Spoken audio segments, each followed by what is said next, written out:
Salam, selamat pagi Indonesia, selamat pagi Nusantara. Puji nama Tuhan, pagi ini kita kembali ketemu dalam kasih Tuhan, di mana Tuhan Yesus senantiasa menyatakan kebaikannya, kemurahannya, sehingga kita tetap kuat, sehat, dapat melaksanakan aktivitas kita, dan tentu kita sudah bersama-sama berdoa tadi pagi dan sudah membaca firman Allah, sudah menyampaikan seluruh permohonan, tanda ketidakmampuan kita kepada Tuhan, supaya dalam perjalanan hidup hari ini, Tuhan memberikan terus kekuatan iman bagi kita semuanya. Puji nama Tuhan. Hari ini, saya memberi tema doa yang terjawab. Mengapa banyak orang Kristen jadi malas berdoa? Karena mereka menganggap doa itu hanya pekerjaan yang sia-sia. Doa kadangkala tidak dijawab oleh Tuhan, atau doanya nggak pernah dijawab oleh Tuhan, sehingga membuat dia jenuh untuk berdoa. Tetapi saya mau katakan bahwa ketika kita berdoa dengan hasrat dari Tuhan, dengan keinginan untuk melakukan kehendak Tuhan, saya yakin dan percaya doa kita pasti dijawab oleh Tuhan. Kalau doa kita dipakai untuk memuaskan hasrat keinginan daging kita, tentu Tuhan tidak akan memberikannya kepada kita. Sama seperti anak yang umur 3 tahun bermain pisau, tentu katakanlah anaknya minta pisau yang tajam untuk dimain-mainkan, tentu sebagai orang tua kita tidak akan mengasihi, tidak akan memberikan pisau itu kepada anak kecil itu. Demikian juga kita sebagai Bapa kita itu sebagai Bapa yang bertanggung jawab atas kehidupan kita. Walaupun memang ada jawaban doa, tunggu, tidak, kalau tunggu ya bersabar, kalau tidak ya mungkin ya seperti anak kecil itu berbahaya bagi kita. Kalau ya segera atau mujizat bisa saja terjadi.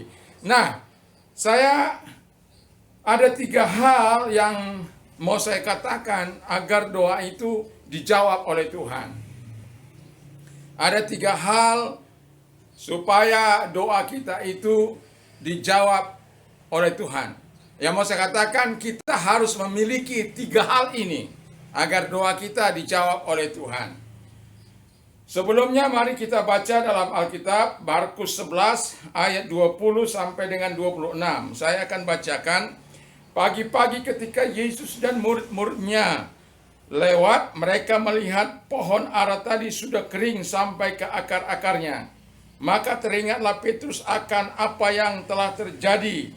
Lalu ia berkata kepada Yesus, "Rabi, lihatlah pohon ara yang engkau kutuk itu sudah kering." Yesus menjawab mereka, "Percayalah kepada Allah. Aku berkata kepadamu, sesungguhnya barang siapa berkata kepada gunung ini beranjak dan tercampaklah ke dalam laut, asal tidak bimbang hatinya, tetapi percaya bahwa apa yang dikatakannya itu akan terjadi, maka hal itu akan terjadi baginya. Karena itu aku berkata kepadamu, apa saja yang kamu minta dan kamu doakan, percayalah bahwa kamu telah menerimanya, maka hal itu akan diberikan kepadamu. Dan jika kamu berdiri untuk berdoa, ampunilah dahulu sekiranya ada barang sesuatu dalam hatimu terhadap seseorang, supaya juga Bapamu yang di sorga mengampuni kesalahanmu. Tapi jika kamu tidak mengampuni, maka Bapamu di surga juga tidak akan mengampuni kesalahan-kesalahanmu." Yesus pernah berkata dalam khotbah di bukit Matius 7 ayat 7, "Ask, it will be given to you. Seek, you will find. Knock, the door will be open to you. For everyone who asks, receive. He who seeks, find. To him who knock, the door will be open." Jadi, mintalah, maka kamu akan menerima. Carilah, maka kamu akan mendapat. Ketuklah, maka pintu akan dibukakan bagimu. Karena setiap orang yang meminta, menerimanya. Setiap orang mencari, mendapatkannya.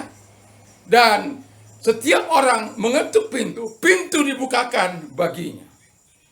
Jadi jelas bahwa keinginan Allah lah yang diberikan kepada kita ketika kita meminta, ketika kita memohon kepada Tuhan, ketika kita menyatakan keinginan hati kita kepada Allah. Allah lah yang menjadi penjawab doa kita. Allah lah yang menjadi pemberi, menganugerahkan jawaban doa itu bagi kita. Jadi jangan takut pernah berdoa, tapi miliki ketiga hal ini. Yang pertama yang kita harus miliki dalam berdoa adalah doa itu harus penuh dengan iman. Jadi doa tidak boleh doa asal-asalan, tapi penuh dengan iman, penuh dengan kesungguhan.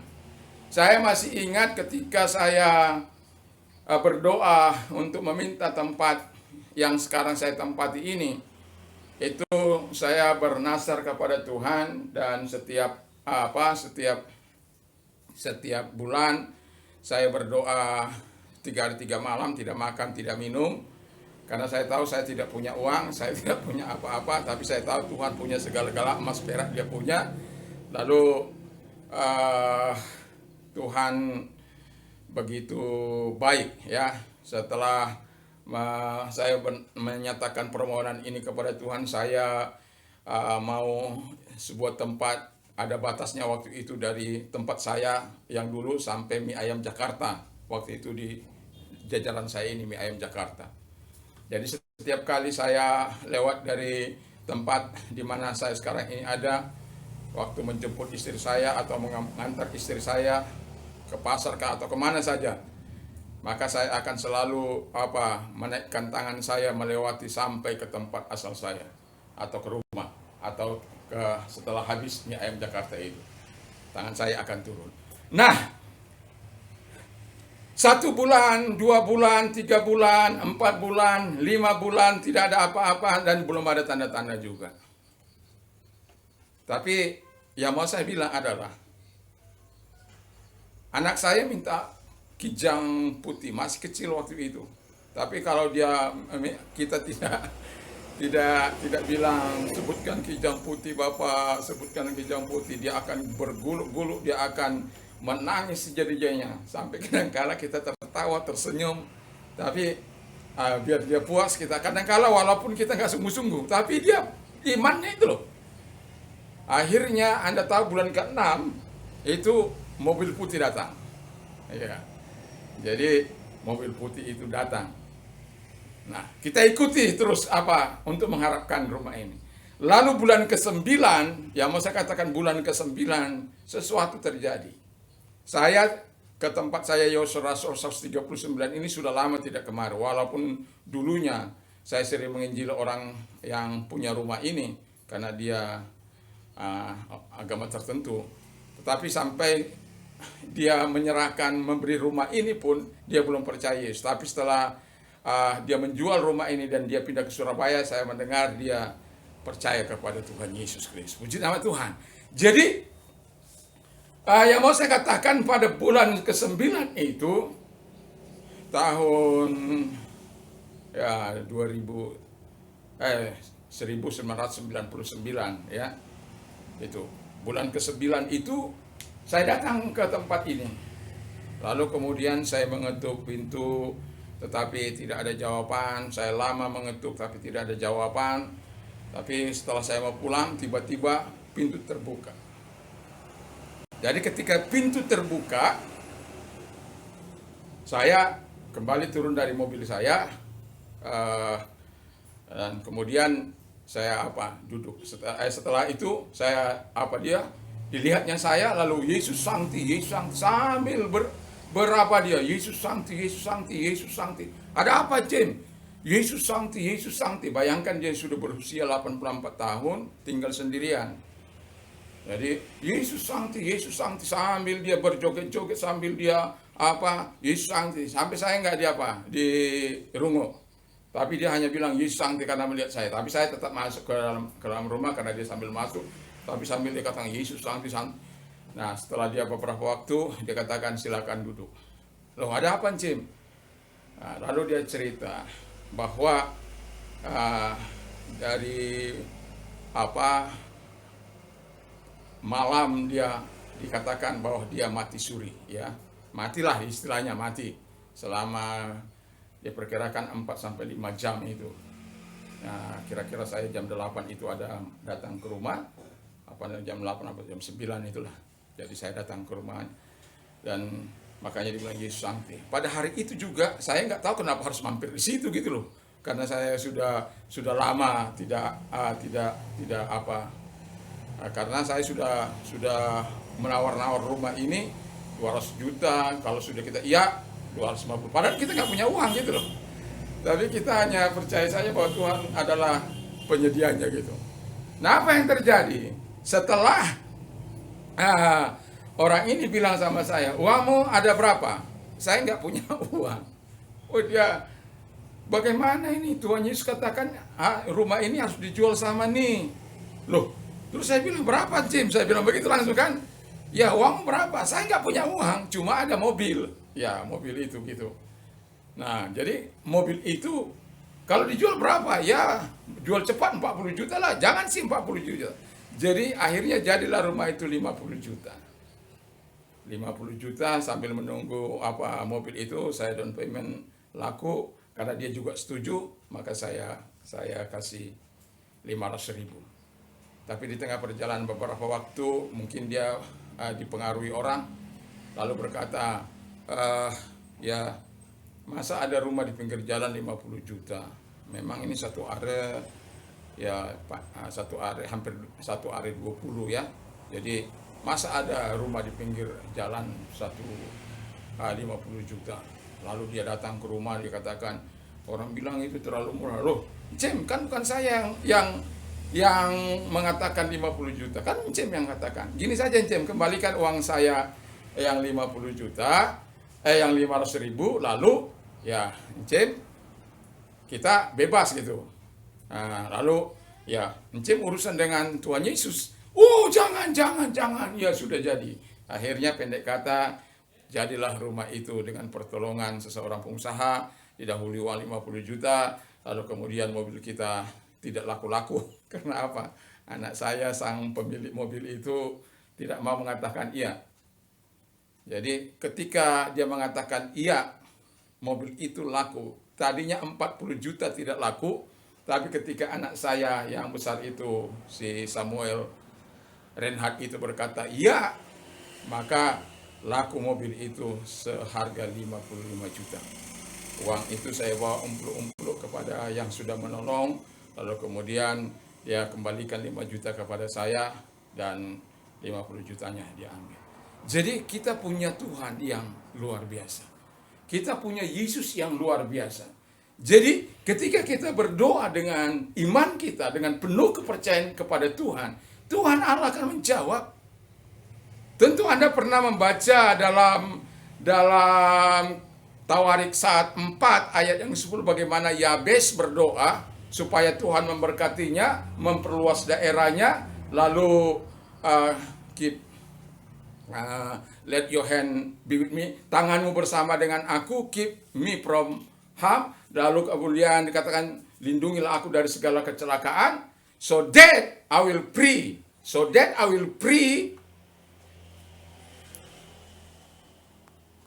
from pain, sehingga aku ini bebas dari segala penderitaan. Dan yang saya katakan, God granted his request. Jadi Tuhan menganugerahkan jawaban itu kepada permohonan dari si Jabez. Jadi ketika kita berdoa dengan iman, itu sangat-sangat menyenangkan hati Allah. Dan Allah rindu memberikan itu kepada kita. Asal kita mau pakai itu untuk hormat kemuliaan Tuhan, bukan untuk memuaskan daging kita. Sudah diberkati, lupa, tidak mau memberi, tidak mau perpuluhan aja, tidak mau mengembalikannya. Berat itu.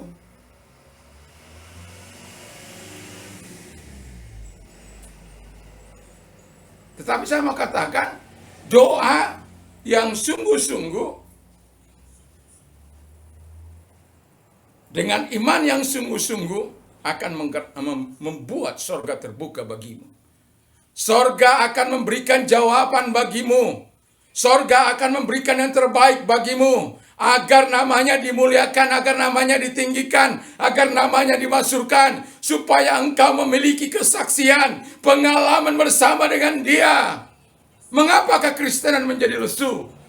Karena doa-doanya nggak pernah dijawab oleh Tuhan. Karena doa-doanya hanya sekedar berdoa. Bukan dengan kesungguhan, bukan dengan iman, bukan dengan tangisan, bahkan mungkin dengan puasa.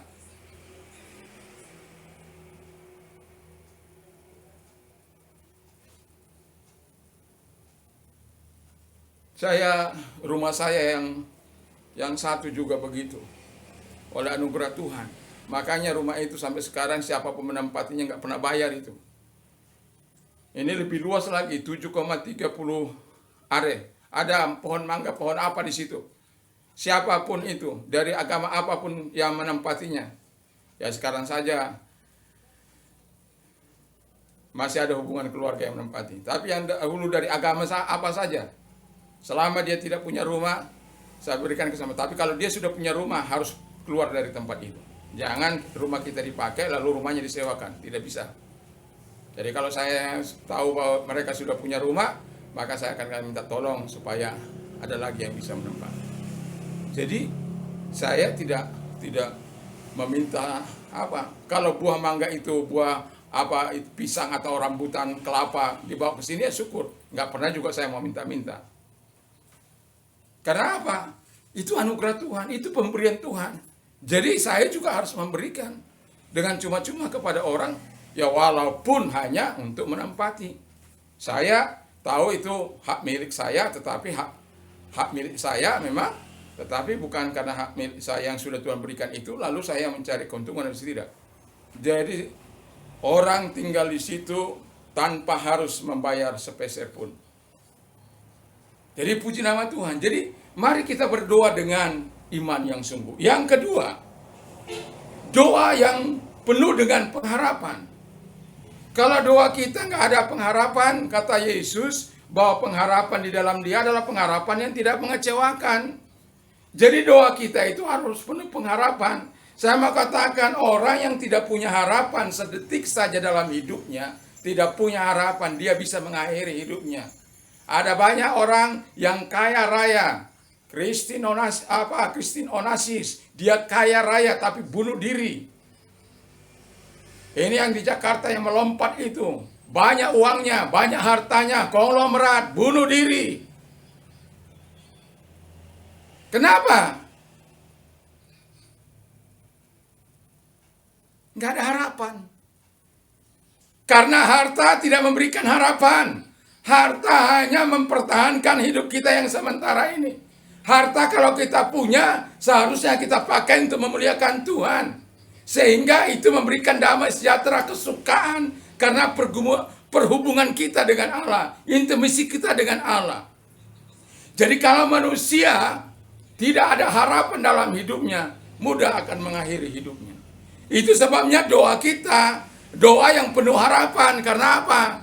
Bukan asal ketika kita berdoa, lalu kita nggak minta apa lagi. Nggak ingat-ingatkan Tuhan. Ada harapan bahwa Tuhan menjawab itu. Tuhan menjawab segala doa-doa kita. Tuhan menolong kita. Tuhan memberikan apa yang kita minta, yang sesuai dengan kehendaknya. Wow.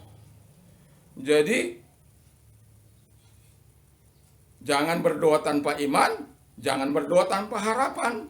Kalau kita berdoa tanpa harapan, ya itu, ketika kita sudah berdoa, ya sudah, kalau mau jawab, ya jawab, kalau mau tidak, tidak. Ya nggak bisa. Karena ketika kita berdoa dengan sungguh-sungguh, ada harapan yang kita taruh kepada Allah. Harapan apa? Ya dijawab. Doa-doa kita itu dijawab. Permintaan kita itu dijawab. Permohonan kita itu dijawab oleh sorga, oleh Yesus Kristus. Makanya minta kepada Bapa dalam nama Yesus. Maka hal itu akan kuberikan kepadamu. Kata firman Allah dalam Yohanes 14 itu. Jadi, mari kita Ketika kita berdoa bukan asal-asal berdoa. Bukan sekedar berdoa. Bukan. Tapi dengan iman yang sungguh, dengan kesungguhan yang luar biasa. Dan saya merasakan bagaimana ketika segala ketidakmungkinan itu bisa terjadi.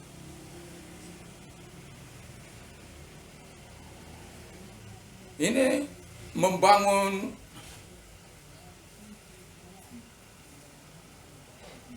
tempat saya ini untuk 3 lantai itu karena doa.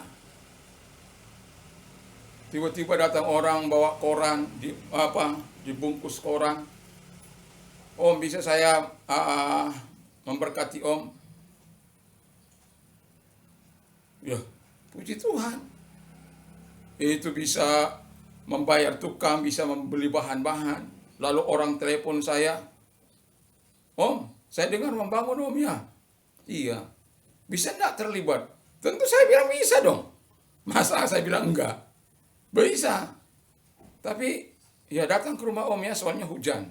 Saya sendiri di rumah. Ya, akhirnya setelah reda hujan, ya saya ambil uang itu. Udah dapat apa? Waktu itu dapat dana, terus dapat lagi voucher untuk beli barang di suatu tempat. Jadi ada cara-cara Tuhan yang ajaib itu ketika kita doa, bukan sembarang doa, doa dengan penuh pengharapan. Jadi sepanjang pembangunan ini, sepanjang apa ini, ya memang saya ya banyak kali berdoa dan berpuasa, itu aja.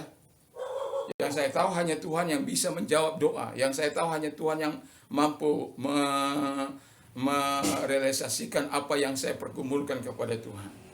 Dan puji Tuhan, Tuhan tidak pernah mengecewakan. Harapan di dalam Tuhan Yesus Kristus adalah harapan yang tidak pernah mengecewakan. Jadi miliki Yesus, beriman kepada Tuhan Yesus ketika engkau berdoa, sungguh-sungguh kepada Tuhan dengan doa itu. Dengan harapan, jangan biarkan tanpa harapan. Kan ada banyak orang berdoa, terima kasih Tuhan, sampai di sana lupa dia. Saya mau katakan kepada Anda, karena firman Allah katakan tadi bahwa ketika orang berdoa bimbang, ragu, maka doanya tidak akan dijawab. Tapi orang yang tidak bimbang, tidak ragu, doanya dijawab. Bahkan sampai memindahkan gunung. Maupun gunung asli maupun gunung-gunung persoalan Anda. Ya, bayangkan saja itu di peristiwa di Luwu itu. Bagaimana rumah bisa berjalan begitu panjang. Kalau Tuhan mau, begitu jauhnya itu dipindahkan oleh Tuhan. Diratakan oleh Tuhan. Kalau Tuhan mau, nggak ada yang tidak mungkin. Jangan batasi kuasa Allah. Jangan batasi kemampuan Allah. Jangan batasi kuasanya yang dahsyat itu. Jadi kalau kau sakit, dibilang dokter nggak bisa sembuh. Saya katakan dalam nama Yesus, imani engkau sembuh. Kalau engkau bangkrut karena usaha pandemi ini, imani bahwa Tuhan mampu menolong engkau, memberkati engkau. Lakukan dengan cara-cara Allah. Percaya Dia. Berdoa dengan sungguh-sungguh. Berdoa dengan harapan. Lihat kasih dan kuasanya. Lihat pertolongan Allah. Lihat jawaban Allah dalam hidupmu. Jadi doa dengan iman, doa dengan sungguh-sungguh, ya itu harus berjalan dengan baik. Sehingga segala kemuliaan bagi Tuhan. Segala kemaksuran bagi Tuhan. Dan yang ketiga yang harus kita miliki, yaitu doa penuh kasih. Ini kan ada tadi di ayat berapa itu? Ayat 25. Ya, dan jika kamu berdiri untuk berdoa, ampunilah dahulu sekiranya ada barang sesuatu dalam hatimu terhadap seseorang, supaya juga Bapamu yang di sorga mengampuni kesalahanmu. Tetapi jika kamu tidak mengampuni Bapamu di sorga, juga tidak akan mengampuni kesalahan-kesalahanmu. Jadi doa dengan kasih, bukan dengan keserakahan, bukan. Tuhan, kau berkati aku supaya ini bisa menjadi alat bagimu. Ya kalau sudah diberkati, lakukan. Sama seperti saya katakan, Tuhan, saya ingin rumah itu Tuhan atur begitu luar biasa.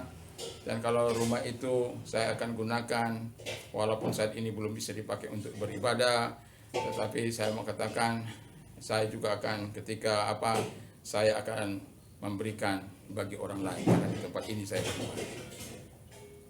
Dan ketika Tuhan memberkati dalam 4 penjuru mata angin, ketika saya berkata begini kepada seluruh sidang jemaat Tuhan, karena pada waktu itu kursi saja belum ada, masih duduk di koran. Lalu saya bermimpi, mimpinya besar sekali. Di 4 mata penjuru angin kita punya.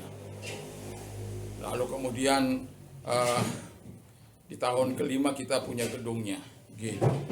Lalu salah seorang habis khotbah saya, dia bilang, "Bro, lihat kemampuan kita, bro. Kursi saja belum ada, mau minta ini, mau minta itu. Ada lagi bentuk dalam waktunya 5 tahun. Waktu itu kan ada replita 5 tahun. Dari mana kemampuan kita, bro? Lihat kemampuan jemaat." Saya bilang begini, kalau saya melihat kemampuan jemaat, maka saya tidak akan pernah melihat kemampuan Allah. Kalau saya melihat kemampuan jemaat, maka saya tidak akan pernah melihat kemampuan Allah. Itu sebabnya saya memiliki iman. Iman adalah, kata dalam Ibrani 11 ayat yang pertama, "Now faith is the substance of things hoped for, and the evidence of things not seen."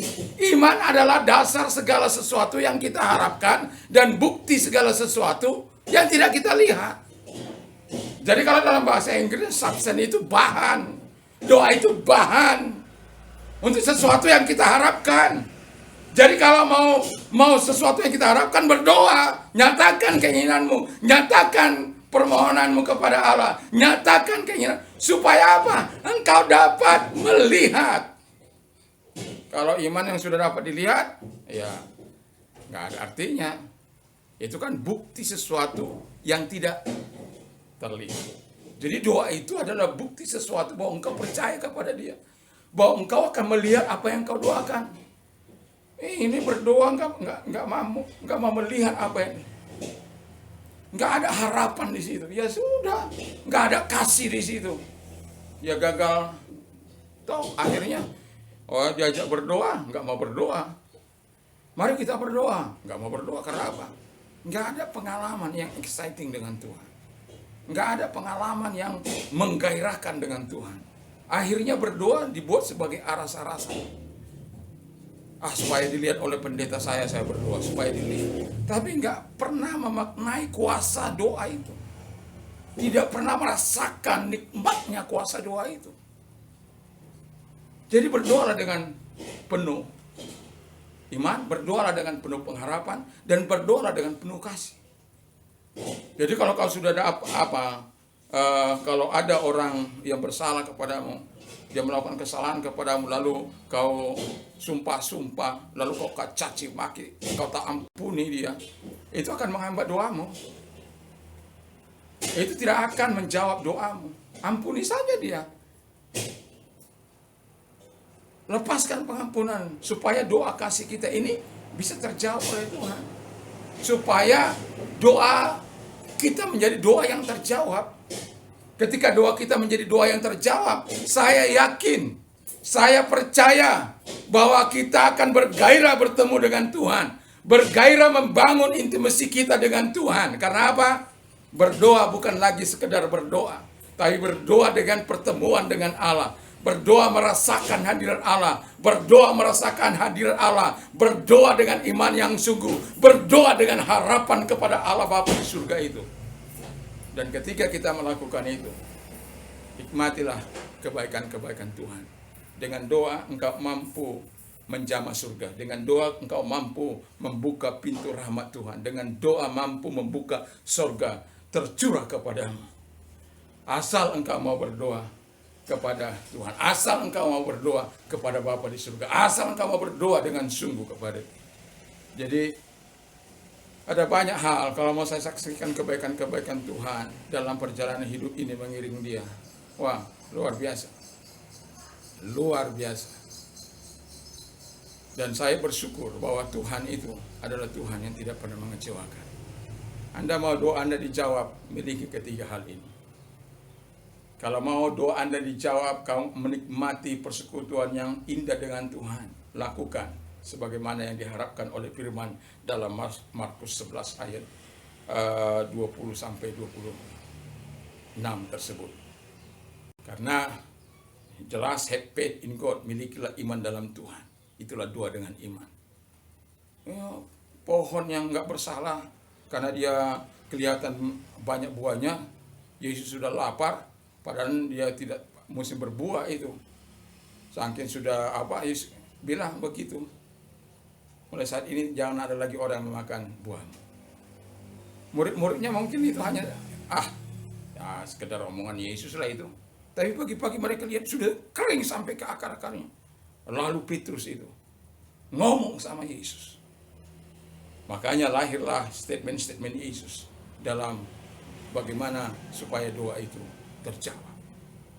Jadi kalau kita menggunakan apa yang digunakan oleh Yesus, saya yakin dan percaya, kita tidak akan pernah malas-malas lagi berdoa, tapi kita akan bergairah menantikan sesuatu dari Tuhan.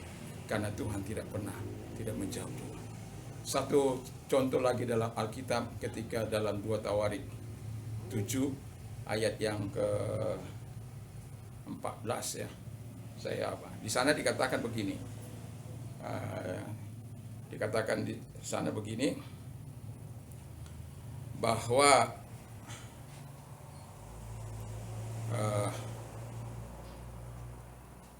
if I shut up the heaven, jika aku menutup surga, so there is no rain, sampai tidak ada hujan. Lalu, command locusts to devour the land, atau memerintahkan belalang untuk menghabisi negeri. Send plague among my people, atau mengirimkan bencana, atau plague itu ya seperti pandemi ini di antara umatku. If my people, ya Tuhan, if my people, ada suara musik.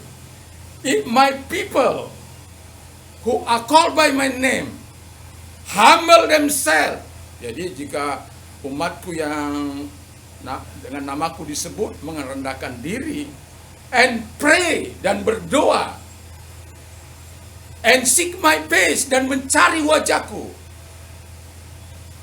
turn from his wicked, dan berbalik dari jalan-jalannya yang jahat, I will answer him, I will forgive him, I will heal their land. Jadi jawaban Tuhan yang sangat luar biasa.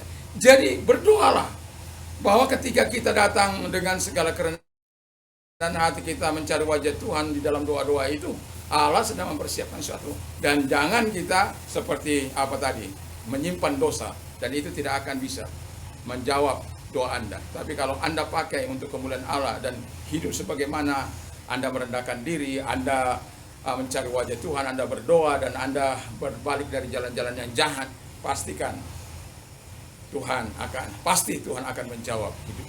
Tuhan Yesus memberkati. Shalom. Mari kita tunduk kepala dan kita berdoa. Kami bersyukur, kami berterima kasih kepadamu Tuhan, bahwa Engkau adalah Allah yang hidup, Allah yang perkasa, yang memberikan jawaban-jawaban doa kepada kami. Karena kehendak-Mu lah kami berdoa. Karena kehendak-Mu lah setiap apa yang kami doakan selama menyenangkan hati Tuhan, Tuhan akan jawab itu semuanya. Terima kasih Bapa di surga, yang sakit dengarkan dalam nama Yesus. Terima kesembuhan dari Tuhan, yang mengalami kesusahan, terima penghiburan dari Tuhan, dan mengalami usaha seret dalam nama Yesus. Terima berkat dari Tuhan, pertolongan dari Tuhan, dan yang bengkok Engkau luruskan, yang berlobang Engkau timbun, yang bergelombang Engkau ratakan. Oh Bapa di surga, yang rusak Engkau perbaiki, supaya diberikan kemuliaan bagimu. Bangsa dan negara kami, Tuhan berkati para pemimpin kami, presiden dan wakil presiden, serta menteri, gubernur, bupati, lurah, camat, RT RW, semuanya, gereja-gereja Tuhan, organisasi badan alas nasional, Tuhan memberkati. Terlebih juga organisasi kami, Tuhan memberkati di mana kami ada. Tuhan Bapa di surga, Kami bersyukur, kami berterima kasih dalam nama Yesus. Haleluya. Amin. Maaf suaranya terganggu karena ada mesin yang bunyi. Namanya juga di pinggir jalan. Tuhan Yesus memberkati dan kiranya memberkati kita semuanya. Selamat beraktivitas bersama dengan Tuhan Yesus. Amin.